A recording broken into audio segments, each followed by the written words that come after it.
idaacadda bandhiga media oo cusub aad iyo aad ayaa ugu hambalyeeyayaa maadaama ay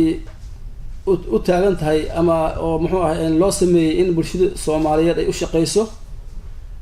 howlwadeen badan fiican ay muxuu gacanta ay ku hayaan waxaan aad iyo aad usoo hambalyeeyayaa idaacaddan oo sharafta leh oo maanta liiga soo dhaweey liiga marti qaaday aad iyo aad ayaan usoo dhaweynayaa marka hore idaacadda waxaan leeyahay guul iyo baraaro sanadkiisa nabad islaam in ilaahay inoo wada gaarsiiyo taas ayaan ugu hambalyeynaa waa hambalyo marka xigta koonfur galbeed gaar ahaan magaalada Baydhabo waxaa ka dhacday arrimo dib u heshiisiineed oo lagu dhexdhexaadinayo waxyaabihii khilaafka dhaliyay dowladda koonfur galbeed iyo sidoo kale odayaasha dhaqanka bal dib u heshiisiintaas Baydhabo lagu soo gabagabeeyay bal ka waran dib u heshiisiin oo muhiim ah waaye dadka dhibaato kala gaartay dhibaato weyn ka dhacday dil dhacay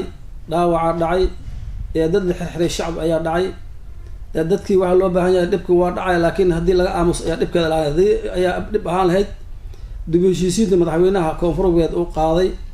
oo muxuu ah in uu ka fikiray anagu odayaal ahaan aad ayaan u soo dhaweynaynaa waana ka taageersanahay aad ayaan u taageeraynaa waana ku gubaabanay in uu yani arrintaas uu ka dhaqaaqo la kulanka aan la kulannay ayaa kamid ahayd in muxuu ah in dib u heshiisiintaas uu ka dhaqaaqo marka asagana waa yeelay barakallahu fiikum madaxweynihii aad u dadaalay waa sameeyey waana soo dhaweynaa anagu haddaan ahay odayaasha dhaqanka koonfur galbeed aad ayaan usoo dhaweynaynaa dib u heshiisiinta wax badan ayaa dhiman kuwaa la soo gabagabeeyey kama ahe wax badan ayaa dhiman wixii dhiman madaxweynaha waxaan haddana u sheegaynaa inuu dib u heshiisiinta isagoo dhammaystiran oo dhammeynin oo yacni meel saarin inuusan wasiire aan dhisin wasiire waxaa laga dhisi karaa dhul fiyow oo laisku raacsan yahay buuq aan jirin uurxumo aan jirin ayaa wax laga dhisi karaa marka waxaas inuu saaro dadkii isu keeno shacabkii isu keeno wixii shalay wax ka dhacay isu keeno muxuu ahaa ninkii asaga dartiis loo xiriyo Mukhtaar Row ah asna waxaan leeyahay in uu u doodo la soo dayo ninkaas dambi ma laha shalay dawladdu isu dhiibay asoo yani nimanka la jiro oo nimanka ceersana iyo dawladdu isu dhiibay dawladdii waa soo dhaweysay asna dawladdii u yimid dan nin dawladdu shalay soo dhiibay haddana kaska soo dhiibay dawladdiina soo dhaweysay haddana marada in la xiro isma sharax ma noqon karto liyaa horta nafteeda qalad ay ahayd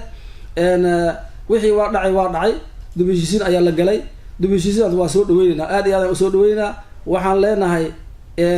Mukhtaar Robow madaxweynaha koonfur galbeed waxaan leenahay Mukhtaar Robow si degdeg ah lagu soo daayo haddaan odayaasha dhaqanka hala soo daayo ninkaas dambiile ma aha dambi asaga leeyahay loo sameeynin dambigiisa mar hore ah waa la cafiyay adduunka iyo dawladda waa cafiyeen shacabkii waa cafiyay wixii loo haysto ama ma garanayo wixii laga raadinayo kala ma ogi laakiin waxaan leenahay in madaxweynaha koonfur galbeed guntiga u xirto ninkaas oo la soo daayo dib u heshiisiinta ay kamid tahay badii la soo dib u heshiisiin nafteeda ay kamid tahay ninkaas soo daayadiisa laakiin intii ninkaas uu xiran yahay oo sababta loo xiran sabab qalad ay tahay oo madaxweynaha uu ka aamuso weli dib u heshiisiinta ma dhamaystiran ayaan leenahay dib u heshiisiinta waa sax waaye waa wax loo baahan yahay laakiin Mukhtaar Robow in la soo daayo ayaan ka baaqaynaa haddaan ay odayaasha dhaqanka laakiin odayaashina laftirkiina waxaa la idinku eedeynayaa in aad dalbateen oo ah waxyaabihii ka dhacay magaalada Baydhabo ay ku aadanaa dadkii ku geeriyooday ee uu ku jiray xildhibaankii ka tirsanaa koonfur galbeed soo taasi iyana dhibaato ma aha dad haddii la dilo sabab la-aan loo dilo sharci islaamka ma u qabaa dadkii dili in la dilo ama mag laga qaato magtu waa wax sharci waaye ma aha wax sharci darha ma aha dadka la iska dilaayo la iska dhaafaya oo waa la dilay waa dhintay waa qalad weeye diin dadka muslim waaye muslimnimada in laga dhaqmo ayaa loo baahan yahay adoo muslim ah haddana haddii inaad dad dishid aad tiraahdo ninkaas waa dhintay ninkaas yaa hala dhaafo maxaa wixii lagu dhaafay maxay tahay in la cafiyo in la dilo in la muxuu ahaa in qisaas laga qaato labada bay noqonaysaa marka xaq waaye nimanka lilaaya in diidoo la dhiibo weli dawladda waxay dhiibaysaa dawladda federaalka ayaa dhiibaysaa dawladda iyadaa amartay waxaas dadkaas in lilaaya iyadaa amartay dhibka iyadaa geysatay ninkaas ayadaa wadatay madaxweynaha ayadaa wadatay inkastoo anaga hadda mucaarad aan ku ahayn oo aan raalli aan ku nahay dhibka meesha lagu soo bilaabay ayaan ka hadlaya kama hadlayo wixii hadda joog shalay ninka amarkaas ayadaa dhiibtay dadkaas in la laayo oo la xirxiro la tarxiilo dowladda federaalka ayay ka dambeysay dowladda federaalkana waxaan leenahay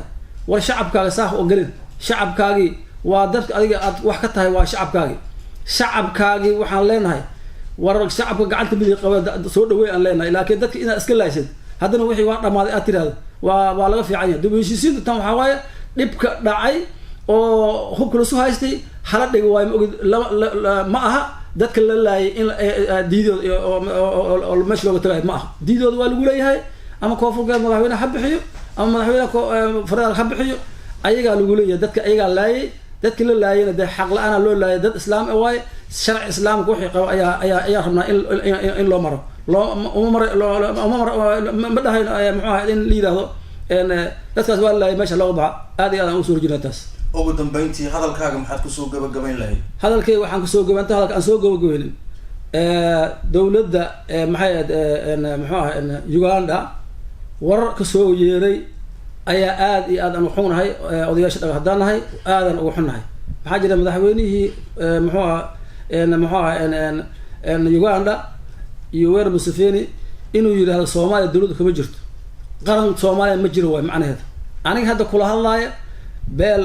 Soomaaliyaan kamid ahay inkastoo degli aan ahay dowladda Soomaaliya waxba kuma lihi hataa nimanka dhulka xaaqa hataa kuma lihi hasa ahaatee qaranka Soomaaliya in loo gafo ayaan diiday ayaan kasoo horjeeda maadaama oday dhaqan aan ahay in loo qaranka loo gafo ayaa waxaa yaa waxba kuma lihi dowladda eedayna aqli maaha beri baan heli karaa maanta gafi karaa dhib male laakiin qaranka Soomaaliyeed in loo gafo dhib loo geysto aflagaada loo geysto ayaan kasoo horjeednaa Yoweri Museveni wallahi dhigta has qabto waa gafay si xun u hadlay shalay asxaankii la toddobaatay labadii siyaad barre dowladda siyaad barre dowladdeena asxaanka u fashay maanta kama soo bixin waxaan leenahay ciidamada haddii warkaas saas aad ugu taagan tahay anagu dhaqan ahaan waxaan leenahay ciidamada nagala baxda muxuu saaxiibo kaa fiican ayaan helaynaya naga dhex baxayaan dhihi lahaa laakiin haddaad obrishas ku bixin haddaad obrishas ku bixiyana de waxa waaye nin gafiya soo noqday ayuu noqonayaa waxba yani ma dhihi doono insha allah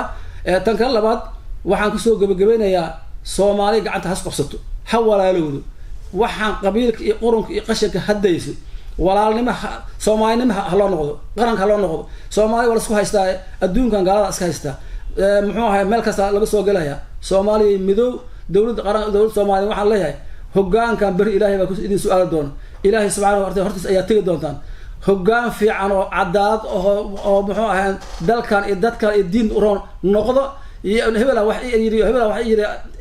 matiinaaga oo afku wax isku shubay matiin dad qaran loo dhiibiyatiin qaranka Suuriya ugu soo baxa haddii qaranka Suuriya aad aqoonina dad yaqaan u faraaqay aan ilaa salaam calaykum